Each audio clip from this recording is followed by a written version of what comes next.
Hola a todos, en el video de hoy vamos a estar hablando sobre vectores en R2 y en R3. Vamos a ver su definición, vamos a ver cuáles son las partes de los vectores y vamos a ver, más importante aún, por qué en álgebra lineal todos los vectores tienen que estar anclados en el origen. Empecemos.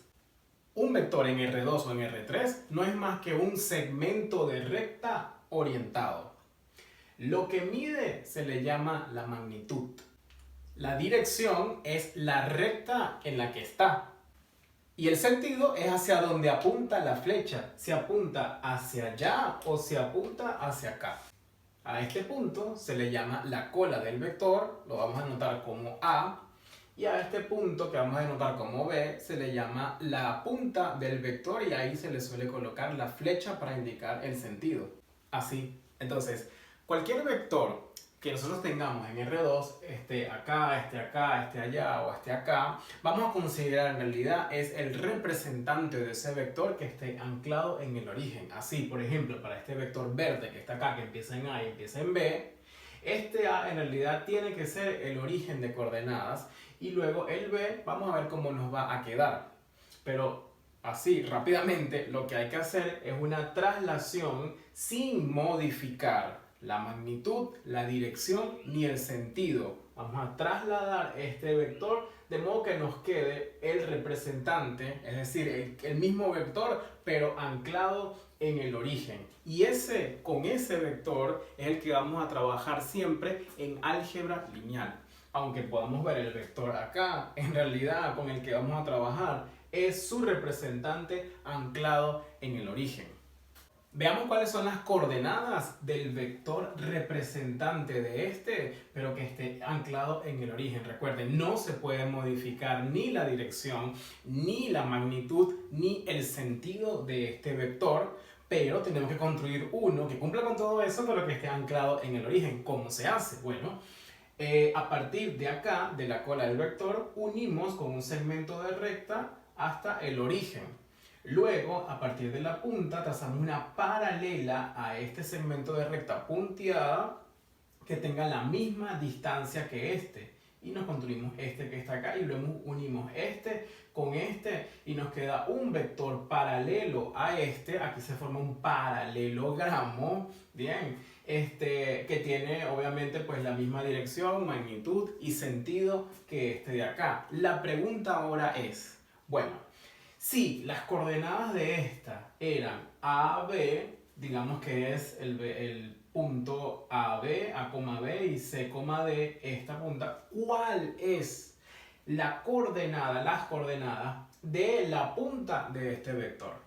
Eso es lo que nos interesa. Ya sabemos que este es el 0, 0, pero ¿cuáles son las coordenadas de este punto que está acá, donde está la flecha de este nuevo vector representante de pero anclado en el origen? ¿Por qué? Porque con esas coordenadas vamos a estar trabajando y vamos a hacer las cuentas en álgebra lineal. Bueno, para ver las coordenadas de este punto, lo que vamos a hacer es hacer unas construcciones de segmentos de recta. Acá bajamos por la vertical, acá por la horizontal, acá por la vertical. Construimos este rectángulo y se forma un triángulo con lado de este vector verde. Y cuando hagamos va a salir un rectángulo y un triángulo. Y luego con esos rectángulos y un triángulo vamos a poder ver rápidamente cuáles son las coordenadas de este vector. Entonces, haciendo eso, necesitamos saber cuánto vale este punto de acá. Este punto de acá no es más que la base de este triángulo rectángulo, pero este triángulo rectángulo es congruente con este triángulo rectángulo que está acá. Bien, porque este ángulo está formado por lados paralelos, es igual a este ángulo de acá. Y entonces estos dos son semejantes porque ya eran rectángulos y este lado mide lo mismo que este. Por lo tanto, este lado de acá mide lo mismo que este lado de acá. ¿Y cuánto mide este lado de acá? Pues mide C menos A. Y ahora, ¿cuánto mide esta altura que está acá, que es la misma que esta? Y como este rectángulo es congruente con este rectángulo, pues va a medir esta misma altura que está acá, que es D menos B. Así que este punto acá, el que necesitamos, vale D menos B. Por lo tanto, las coordenadas de este punto, la flecha de este vector trasladado, representante en el origen, es C menos A, D menos B, que coincide con la resta de B menos A. C menos A, D menos B. Por lo tanto, este vector que está acá no es más que la resta de la punta menos la cola de este vector. Punta menos la cola. Así, este vector es el vector AB y va a tener coordenadas B menos A, que en este caso es C menos A, D menos B. En álgebra lineal vamos a trabajar siempre con vectores anclados en el origen. Así que si nos dan dos puntos A, B y el vector entre ellos, en realidad el que vamos a estar considerando es el vector AB, B menos A, y cuando haces B menos A ya está. Ya estás considerando el que está anclado en el origen. Y así, con estos vectores, con esta notación y con esas coordenadas, es que vamos a estar trabajando en álgebra lineal. ¿Por qué? Es mucho más fácil hacer todas las cuentas de esa manera y no estamos perdiendo ninguna generalidad. Así que no perdemos información, pero ganamos mucha facilidad y rapidez a la hora de hacer las cuentas. Esto no solamente es cierto para R2, también es cierto para R3. Si nos dan dos puntos y un vector entre ellos, ¿qué es lo que hacemos? Punta menos la cola y ya estaríamos considerando el vector anclado en el origen y con ese es el que vamos a hacer todas las cuentas. Por ejemplo, si te dicen, hay las coordenadas del vector en R2 que va desde el punto A 1,2 hasta el punto B menos 1,4. Bueno, el vector entonces parte desde A, esta es la cola, llega hasta B, esta es la punta, así que lo que hay que hacer para hallar las coordenadas del vector AB, que se representa así, es restar B menos A. Y la resta es coordenada a coordenada. Menos 1 es menos 2 y 4 menos 2 es igual a 2. Así que lo que te queda es este vector. Este vector está anclado en el origen y es el representante del vector que iría desde el punto 1,2, ¿ok?, hasta el punto menos 1,4. ¿Sí? Este sería el representante. Ahora hablemos de la suma de vectores. Supongamos que tenemos el vector amarillo U de coordenadas U sub 1, U sub 2 y tenemos el vector verde B de coordenadas B sub 1, B sub 2. ¿Qué se hace para sumar estos dos vectores? Bueno, hay dos maneras, una analítica y una geométrica. Veamos primero la geométrica, que es la más bonita, ¿sí? Entonces, a partir de la punta del vector U vamos a trazar una paralela al vector B y a partir de la punta del vector B vamos a trazar una paralela al vector U y en el punto donde se intersectan, bien, ahí va a estar la flecha o la punta, ¿okay?, del vector suma que va desde el origen hasta ese vértice del paralelogramo que vamos a formar. Este método se llama el método del paralelogramo, porque a partir de los dos vectores formas el paralelogramo y luego la suma va a ser el vector desde el origen hasta ese punto, ese vértice del paralelogramo. Y el resultado nos queda entonces este vector que está acá, ¿sí? Fíjense, una paralela, paralela, y luego este va a ser el vector suma de ellos dos, y este método se llama el método del paralelogramo. Ahora, ¿cómo sería la suma analítica de los vectores? Pues muy sencillo, U más B será igual a U sub 1 más B sub 1, U sub 2 más B sub 2. Entonces nos queda de esta manera. En la primera coordenada va a ser la suma de las primeras coordenadas y la segunda coordenada va a ser la suma de las segundas coordenadas de los vectores.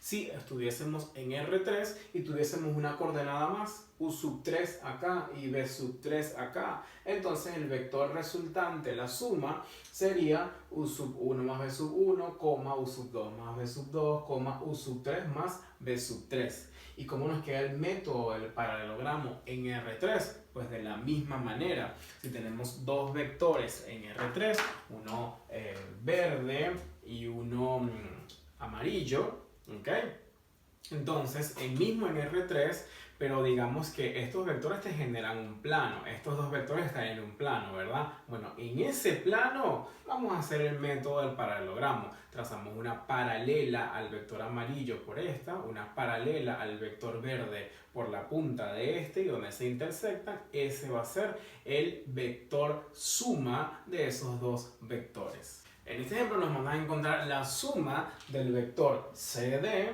donde C es el punto menos 1, menos 1 y D es el punto 2,0, con el vector AB del ejemplo anterior, es decir, el vector menos 2, 2.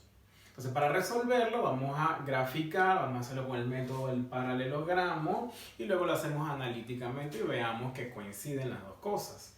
Entonces, el vector AB es el vector anclado en el origen con punta el menos 2, 2, y el vector CD, ¿ok?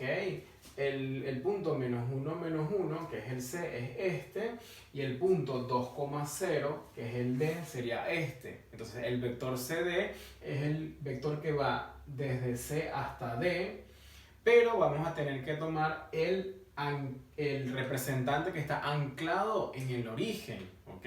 Ahora, ¿qué coordenadas tiene el vector que tiene la misma magnitud, dirección y sentido que este, pero que está anclado en el origen? Bueno, eso ya lo vimos, genial, y va a ser la resta de menos c. Acuérdense, siempre que sea el vector CD, las coordenadas van a ser d menos c, ¿ok? Entonces d menos c será 2 menos menos 1, eso es 2 más 1, que es 3. 0 menos menos 1, eso es 0 más 1, que es 1, así que será el vector anclado en el origen con punta 3,1. Así, este es el vector CD, el vector 3,1. Para sumarlo geométricamente, bueno, aplicamos el método del paralelogramo y para ello tenemos que trazar una paralela, bien, a esta, pero por acá, y una paralela a este vector CD, pero por acá, y formar el paralelogramo. Este será el vector resultante, ¿ok? El paralelogramo, luego el vector suma será desde el origen hasta este vértice del paralelogramo, ese será el vector AB más CD, y analíticamente AB más CD no es más que sumar coordenada a coordenada y nos va a quedar el vector menos 2, 2 más 3, 1, menos 2 más 3, eso vale 1, y 2 más 1, eso vale 3. Por lo tanto, este vector va a tener coordenadas 1, 3. Así que una manera geométrica, y acá lo hicimos de manera analítica, la suma de los vectores. Y finalmente, por el video de hoy, vamos a ver cómo es multiplicar a un vector por un escalar, es decir, por un número. Si tenemos, por ejemplo, el vector b, supongamos que este es el origen de coordenadas, no importa si es R2 o R3, no importa, ¿ok? Entonces, si lo multiplicamos por un lambda que sea positivo y menor que 1, entonces lo que va a hacer el lambda es achicar el vector, es decir, por acá va a estar el lambda por el vector b, es decir, cualquier número que esté comprendido entre 0 y 1, lo que va a hacer es achicar este vector, ¿sí? Si este lambda es positivo, al ser positivo lo deja con el mismo sentido, ¿sí? Cuando es negativo le cambia el sentido, ¿ok? Si este número es más grande que 1, lo que va a hacer es que en la misma recta, pero lo va a alargar a este vector y lo va a dejar por acá, ¿ok? Y cuando el lambda es negativo, entonces lo que va a hacer es cambiarle el sentido. Por ejemplo, si lo multiplicamos por menos 1, ¿verdad? Este de acá será el vector menos b. ¿Ok? En la misma recta lo que hace es cambiarle el sentido. De nuevo, si el lambda por el que estoy multiplicando está comprendido entre 0 y menos 1, lo que va a hacer es que lo achica y le cambia el sentido. Y si es un número comprendido entre menos 1 y menos infinito, entonces lo que va a hacer es cambiarle el sentido y alargarlo, ¿verdad? Entonces, bueno, eso es lo que es multiplicar a un vector por un escalar geométricamente y analíticamente si multiplicamos, digamos, este vector, el 3, 1, lo multiplicamos por menos 2, digamos. Entonces lo que se hace es multiplicar coordenada a coordenada y vamos a tener el vector menos 6, menos 2, ¿sí? Así que el vector 3, 1, si lo multiplicamos por menos 2, ¿qué es lo que cómo lo pueden pensar? Bueno, lo duplico en tamaño en la misma recta y luego lo revierto y le cambio el sentido y nos va a quedar un vector por acá que es el vector menos 6, menos 2. ¿Ok? Eso es lo que es multiplicar por un escalar. Bueno, espero que este video te haya servido para tener una mejor idea, una mejor aproximación a los vectores en R2. Casi todo lo hicimos para R2, pero piénsalo también para R3, es lo mismo. ¿Ok? Bueno, espero eso, que te haya servido este video y nos vemos en uno próximo.